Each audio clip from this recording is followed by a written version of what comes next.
کچھ لوگ سنیوں کو تانا دیتے ہیں، یہ کنڈے کی ناس نیاس کیا، یہ 11ویں کیا، یہ 12ویں کیا، یہ قرآن میں ہے کیا، وہ حدیث میں ہے کیا؟ ہم نے کہا قرآن حدیث میں سب ہے، مگر ڈھونڈنے والوں کو ملتا ہے، آوارہ گردی کرنے والوں کو نہیں ملتا۔ دوستو، کنڈے کی نیاز کرنا صحیح ہے یا غلط، حرام ہے یا حلال؟ کچھ لوگ کہتے ہیں کہ کنڈے کی نیاز کرنا، کنڈے کی فاتحہ کرنا جائز نہیں، اور کچھ لوگ کہتے ہیں کہ کنڈے کی فاتحہ کرنا جائز ہے اور ثواب کا کام ہے۔ تو کیا ہے پوری حقیقت؟ کنڈے کی فاتحہ کرنا کیسا ہے؟ پوری تفصیل قرآن و حدیث کی روشنی میں اس ویڈیو کے ذریعے سے آپ سماعت کریں گے انشاءاللہ۔ تو چلیے دوستو، ویڈیو کو شروع کرتے ہیں۔ آوارہ گردی کرنے والوں کو نہیں ملتا۔ کنڈا کدھر، یہ کدھر، وہ کہ ہم نے کہا حدیث میں بھوکوں کو کھانا کھلانا، بھوکوں کو کھانا کھلانا۔ ہمارے بزرگوں نے کیا کیا کہ چلو بھوکوں کو ہی کھلانا ہے، تو آدمی ایسے مصروفیت کی وجہ سے تو بھول بھی جاتا ہے، بھئی ذہن سے نکل جاتی بات، کتنا کھلائے گا، تو موقع بنا دو۔ 11ویں آئے تو غوث پاک کے نام پہ کھلا دے، چھٹی آئے تو غریب نواز کے نام پہ کھلا دے، میلاد النبی آئے تو میلاد کے نام پہ کھلا دے، 22ویں آئے تو کنڈے کی نیاز امام جعفر صادق کے نام پہ کھلا دے، کھلاتا رہے۔ اب لوگوں کو یہ سوال ہوتا ہے، اچھا چلو کھلا رہے ہو تو کھلا رہے ہو، پھر یہ کنڈے میں پوری ہی کیوں؟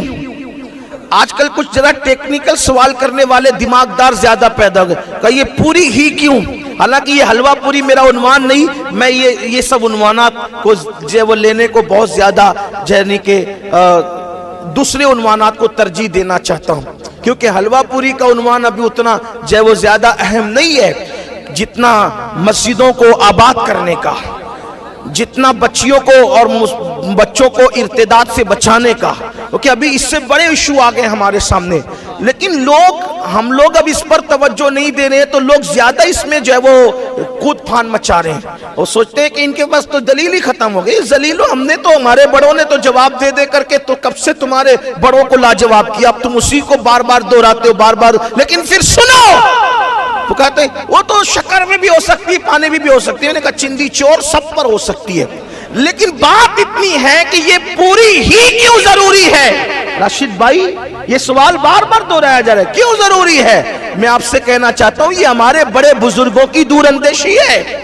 وہ چاہتے ہیں کہ بہت سارے غریب ایسے ہیں، سال بھر ان کو پوری دیکھنا بھی نصیب نہیں ہوتی۔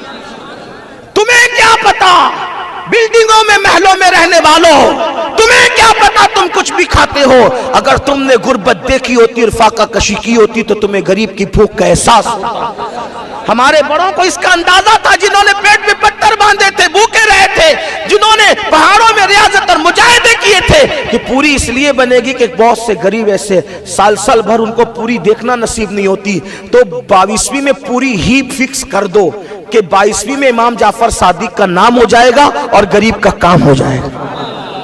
جب 22ویں کے نام پر کوئی غریب پوری کھاتا ہے تو اس کی آنکھ سے آنسو بہتے ہیں کہ آج امام جعفر صادق تیری عظمت کو سلام، میرے آقا تیرے صدقے میں ہمیں پوری کھانا نصیب ہو، یا اویس کرنی آپ کے صدقے میں ہمیں حلوہ نصیب ہو۔ کھاتا کون ہے؟ غریب کھاتا ہے، اور میں تو کہتا ہوں مالدار بھی کھائے تو کیا حرج ہے، اس لیے کہ ہمارے یہاں تو کھلا نہیں ہے، نیکی کسی کے بھی یار کتے کو پانی پلانے پہ جنت ملتی ہے، اگر کسی غریب کو پوری کھلا دو وہ بھی امام جعفر صادق کے نام پر، تو پھر کیا بات۔ لیکن پھر لوگ تھوڑی سی دور کی کوڑی لے آتے، تو میں تھوڑا اس کو بھی کہا کہ یہ فلاں لوگوں سے مشابہت ہو جاتی ہے، وہ فلاں بناتے ہیں، حالانکہ کوئی اولا فلاں ہم نہیں جانتے کسی کو، وہ گستاخ صحابہ وہ فلاں طبقہ بناتا ہے۔ میں نے کہا اگر ایسی بات ہے تو ہم اس کا بھی علاج بتا دیتے ہیں، وہ صحابہ کی دشمنی میں بناتے ہیں، ہم امام جعفر صادق کی محبت بھی شامل کر لیں، صحابہ کے لیے بھی اصال ثواب کریں، معاملہ ختم ہو جائے۔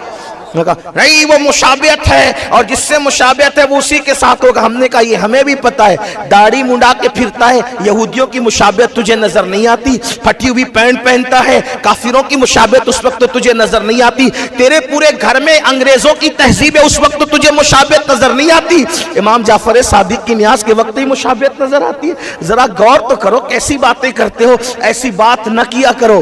آپ کو بتاؤں، اب آپ کہیں گے قرآن سے آپ نے بات کر دی، قرآن سے کہاں ثابت ہے؟ میں نے کہا سنو، قرآن سمندر میں سب ہے،